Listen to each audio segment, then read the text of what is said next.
जय श्री कृष्णा दोस्तों, मेरा नाम है अजय कृष्णवंशी। स्वागत करता हूं आप सभी का invincible pioneer institute YouTube channel पर। दोस्तों, हम राजस्थान के प्रमुख संत और संप्रदाय के विषय में पिछले कुछ दिनों से चर्चा कर रहे थे। आज भी हमारी चर्चा का विषय राजस्थान के प्रमुख संत और संप्रदाय ही रहने वाला है। आज हम चर्चा करेंगे दोस्तों राजस्थान का एक और महत्वपूर्ण संप्रदाय जिसका नाम है चरणदासी संप्रदाय, और एक और महत्वपूर्ण संत जिनका नाम है दोस्तों संत चरणदास जी। तो बिना टाइम वेस्ट की चर्चा को प्रारंभ करते हैं। दोस्तों, चरणदासी संप्रदाय के जो प्रवर्तक हैं वो संत चरणदास जी हैं। कौन है? संत चरणदास जी। संत चरणदास जी चरणदासी संप्रदाय के प्रवर्तक हैं। दोस्तों, जन्म कहां पर हुआ इनका? 1303 ईस्वी में इनका जन्म होता है। पेन चेंज कर लेते हैं। 1303 ईस्वी में दोस्तों डेरा ग्राम में इनका जन्म होता है। डेरा गांव में इनका जन्म होता है। और ये डेरा गांव कहां पर है दोस्तों? अलवर में। चरणदासी संप्रदाय के संस्थापक संत चरणदास जी का जन्म 1303 ईस्वी में डेरा ग्राम में होता है, और डेरा ग्राम दोस्तों अलवर में है। दोस्तों, इनके बचपन का नाम चरणदास जी नहीं था। इनके बचपन का नाम था दोस्तों रणजीत। क्या था इनका बचपन का नाम? रणजीत था।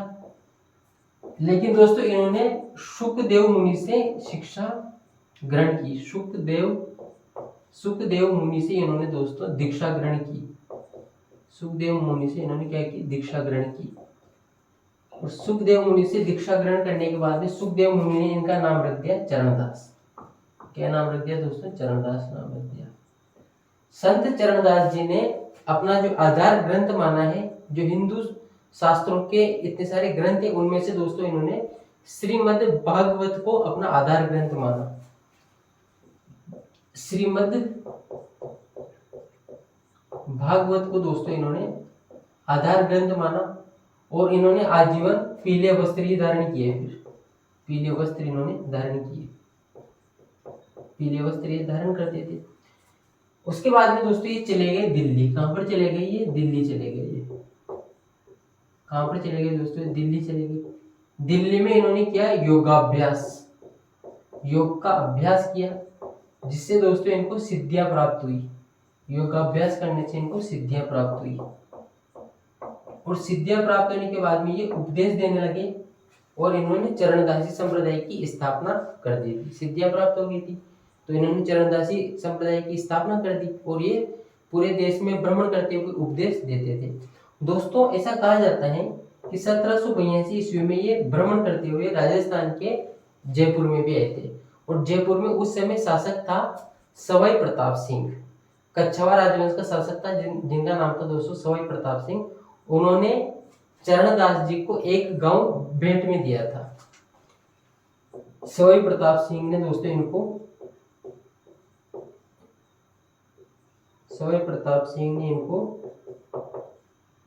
एक गांव भेंट दिया था दोस्तों। एक गांव भेंट में दिया था इनको। ठीक है, तो ये सारी जानकारियां एक बार फिर से मैं थोड़ा सा रिपीट कर देता हूँ। इसको एक बार देख लेता हूँ कैमरा से काम भी कर रहा है नहीं कर रहा है। हाँ, कर रहा है। होता क्या है दोस्तों, चरणदासी संप्रदाय के जो संस्थापक है, जो प्रवर्तक है, उनका नाम है चरणदास जी। इनका बचपन का नाम रणजीत है, लेकिन सुखदेव मुनि से ये दीक्षा ग्रहण करते हैं। उसके बाद में सुखदेव मुनि इनका नाम रख देते हैं चरणदास। श्रीमद् भागवत ग्रंथ को दोस्तों ये अपना आधार ग्रंथ मानते हैं। श्रीमद् भागवत ग्रंथ को ये अपना आधार ग्रंथ मानते हैं, और आजीवन पीले वस्त्र ही धारण करते हैं। उसके बाद में दोस्तों ये दिल्ली जाते हैं, और दिल्ली में योगाभ्यास करते हैं। योग का अभ्यास करते हैं, सिद्धियां प्राप्त करते हैं।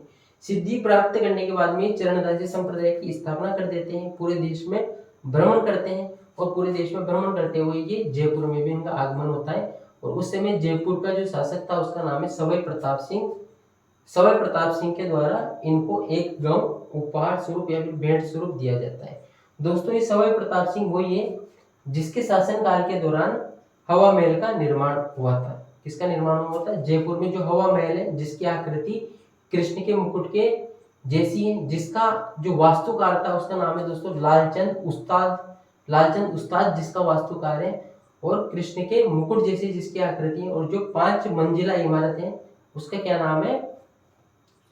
क्या नाम है उसका अभी बताया दोस्तों, हवा महल। उस हवा महल का निर्माण सवाई प्रताप सिंह के शासनकाल के दौरान ही हुआ था। हमने कच्छावर राजवंश की बहुत सारी वीडियो लेक्चर बनाए हैं दोस्तों। अगर आपको कच्छावर राजवंश की वीडियो लेक्चर भी देखने हैं तो आप इसी चैनल पर राजस्थान हिस्ट्री की एक प्लेलिस्ट है। इसके अलावा राजस्थान हिस्ट्री में भी आपको दोस्तों जयपुर के कच्छावर राजवंश के नाम से एक प्लेलिस्ट मिल जाएगी। उसमें आप कच्छावर राजवंश के बारे में बहुत सारी जानकारियां प्राप्त कर सकते हो, जो कि आपकी प्रतियोगी परीक्षाओं की दृष्टि से महत्वपूर्ण रहेगी। फिलहाल वापिस यहीं पे आते हैं दोस्तों। इनकी मुख्य पीठ और समाधि स्थल कहाँ पर है? इनकी मृत्यु दोस्तों दिल्ली में हुई थी और दिल्ली में ही इनकी क्या है, समाधि है। यानी कि समाधि स्थल और दोस्तों जो मुख्य पीठ है वो इनकी दिल्ली में है। जहां पर समाधि है दोस्तों उसी को मुख्य पीठ माना गया है। और इस मुख्य पीठ पर दोस्तों बसंत पंचमी के दिन मेला आयोजित होता है। बसंत पंचमी को यहाँ पर मेला आयोजित होता है दोस्तों। संत चरणदास जी कौन सी भक्ति मार्ग की परंपरा से थे? क्या ये सगुण भक्ति मार्ग की परंपरा से थे? क्या ये निर्गुण भक्ति मार्ग की परंपरा से थे? तो आंसर है दोस्तों ये न सगुण भक्ति मार्ग की परंपरा से थे, न ये निर्गुण भक्ति मार्ग की परंपरा से थे, बल्कि ये दोनों ही भक्ति मार्ग की परंपराओं से थे। यानी कि तीन संतों के बारे में हमने पहले लेक्चर में चर्चा की थी हमारे, जब हमने दोस्तों राजस्थान के संत और संप्रदाय का पहला लेक्चर बनाया था, तो उसमें हमने सगुण निर्गुण और सगुण प्लस निर्गुण के बारे में चर्चा की थी।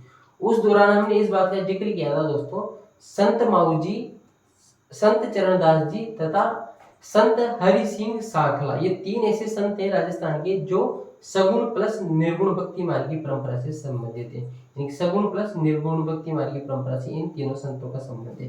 तो उस दौरान हमने दोस्तों चरणदास जी का नाम भी लिखा था।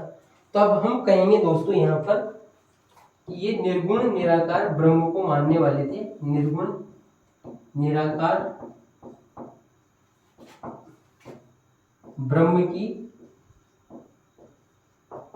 सखी भाव से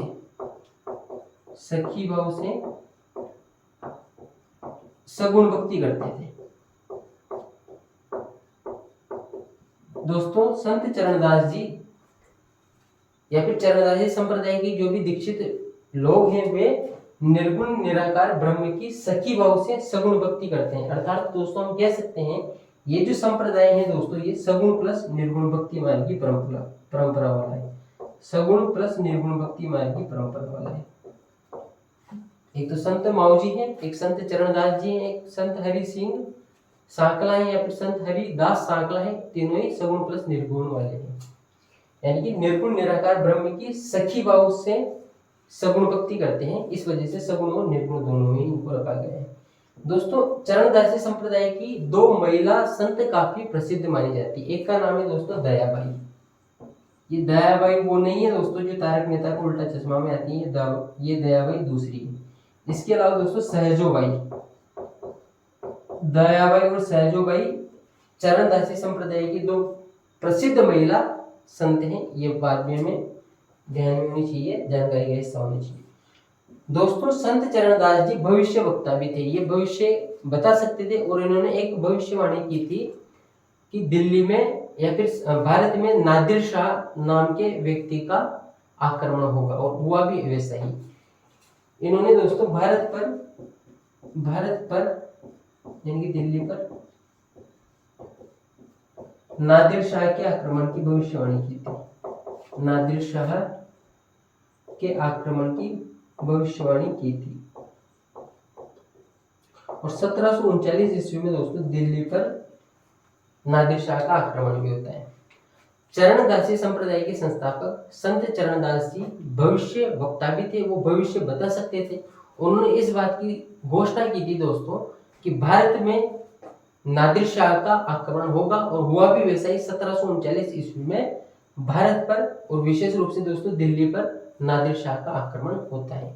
तो दोस्तों ये सारी जानकारी जो हमने चर्चा की है ये चरणदासी संप्रदाय के विषय में चर्चा की है और संत चरणदास जी के बारे में चर्चा की है।